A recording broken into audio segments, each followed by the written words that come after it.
C'est l'histoire d'une idole absolue, portée au pinacle par des millions de fans, dont le piédestal s'est effondré en l'espace de quelques jours. Comment l'icône de la Bruelle-mania a-t-elle vu son destin basculer des projecteurs des Zéniths au mur froid d'une cellule de garde à vue? Plongé au cœur de l'affaire qui secoue le show-business français. Né Maurice Benguigui le 14 mai 1959 à Tlemcen, en Algérie française, Patrick Bruel arrive en France en 1962 avec sa mère. Passionné de football et de musique, il se fait d'abord remarquer au cinéma en 1979 dans Le coup de Sirocco d'Alexandre Arcadi, puis enchaîne les rôles marquants comme dans PROFS, 1985. En parallèle, il lance sa carrière musicale. Après un premier succès avec Marre de cette nana-là. En 1984, la consécration absolue arrive en 1989 avec l'album Alors Regarde. Porté par des tubes incontournables comme Casser la voix, Je te le dis quand même ou Place des grands hommes, l'album déclenche un phénomène inédit d'hystérie collective, qualifié de Bruelle-mania. Tout au long des décennies 1990 et 2000, il s'impose comme une figure incontournable de la variété française. En 2002, il rencontre à nouveau un succès colossal avec Entre deux, un album de reprise des années 1930. Artiste polyvalent, il mène de front une solide carrière d'acteur au théâtre et au cinéma, brille comme joueur professionnel de poker et s'engage activement au sein des Enfoirés pour les Restos du Cœur jusqu'en 2025. Le tournant judiciaire de 2026. La trajectoire de l'artiste bascule radicalement au cours de l'année 2026 à la suite de graves accusations de violences sexuelles. Après de premières enquêtes préliminaires classées sans suite en 2020, l'affaire prend une ampleur majeure le 18 mars 2026 avec la publication d'une enquête du média d'investigation Mediapart. Dans celle-ci, 8 femmes accusent le chanteur de violences sexuelles commises entre 1992 et 2019. Parmi les plaignantes figure la directrice générale d'Unifrance, Daniela Elstner, qui dépose plainte pour tentative de viol et agression sexuelle lors d'un festival de cinéma en 1997. Une autre plainte pour viol, remontant à 2012, avait également été déposée en 2024 à Saint-Malo. Face à l'accumulation des témoignages, Patrick Bruel annonce son retrait des concerts des Restos du Cœur en mai 2026. L'affaire prend une tournure strictement pénale le 10 juin 2026. À l'issue de 48 heures de garde à vue, le parquet requiert l'ouverture d'une information judiciaire. L'artiste est officiellement mis en examen pour viol, tentative de viol, agression sexuelle et harcèlement sexuel concernant 9 victimes présumées.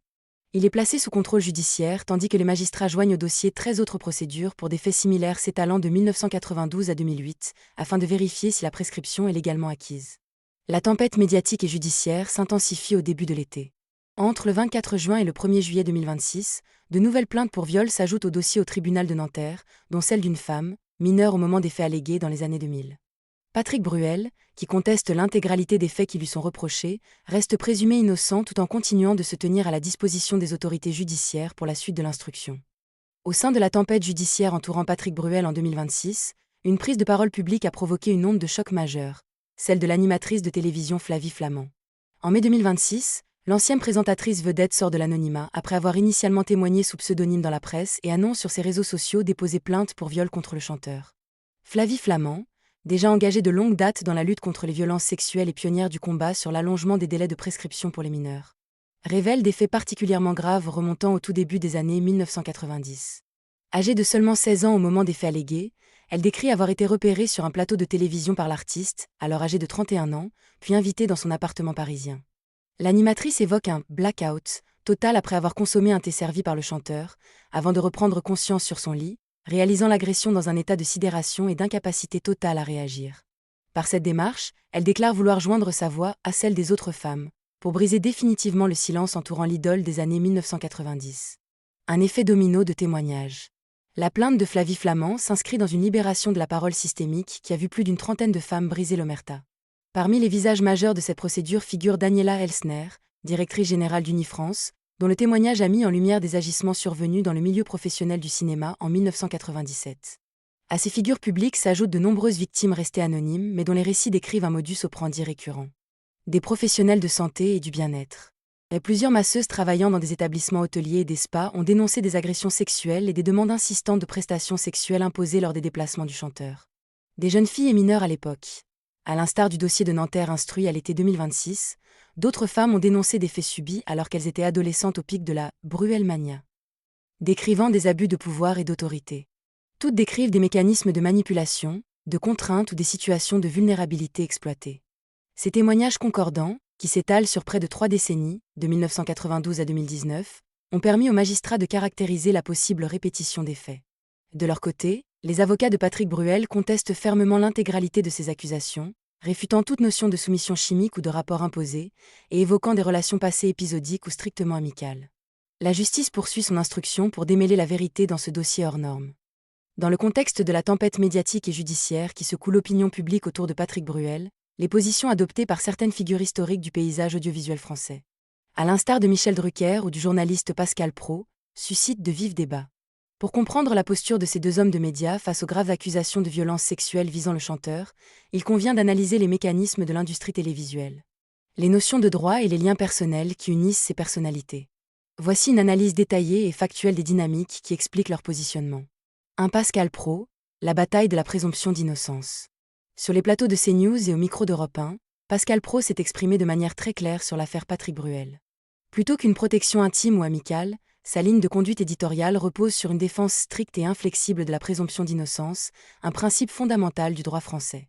Le refus des tribunaux médiatiques. Pascal Praud martèle régulièrement que tant qu'un homme n'est pas définitivement condamné par la justice, il demeure juridiquement innocent.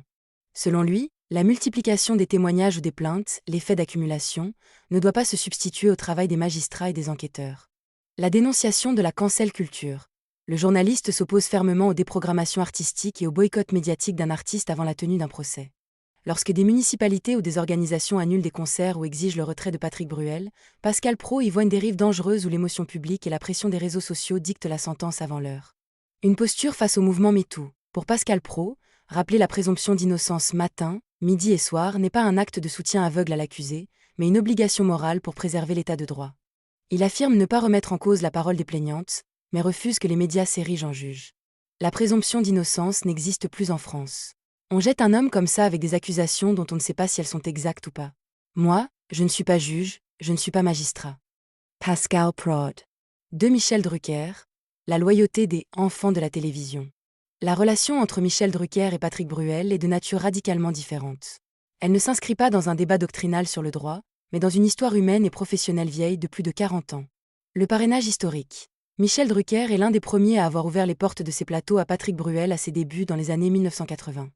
Il a vu naître la Bruelmania, a accompagné chaque succès de l'artiste et l'a reçu des dizaines de fois dans son émission culte Vivement Dimanche. Pour l'animateur, Patrick Bruel fait partie de la famille de la variété française, au même titre qu'un Johnny Hallyday ou un Michel Sardou. L'ancienne culture du show-business. Michel Drucker appartient à une génération de la télévision où la solidarité entre stars et animateurs était un pilier de l'industrie. Briser publiquement un artiste avec qui l'on a partagé des décennies d'antenne est perçu, dans cette culture d'ancien monde, comme une forme de trahison. À l'antenne, Drucker privilégie l'espace d'expression artistique, l'accueil bienveillant, et tend à dissocier l'œuvre de l'artiste, ainsi que la vie publique de la vie privée. La main tendue pour s'expliquer. Plutôt que de condamner ou de boycotter, la démarche de Michel Drucker est d'offrir un espace de parole.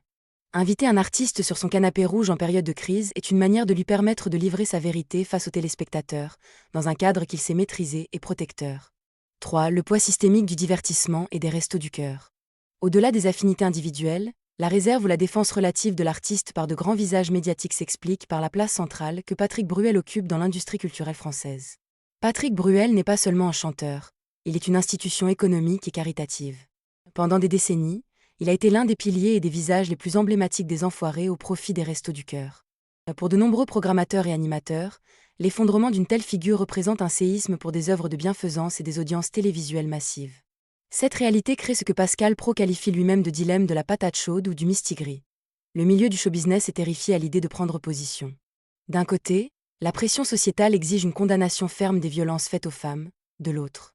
La proximité de longue date et la déférence envers une icône poussent les figures traditionnelles de la télévision à s'abriter derrière la prudence judiciaire plutôt qu'à prononcer une sentence médiatique prématurée.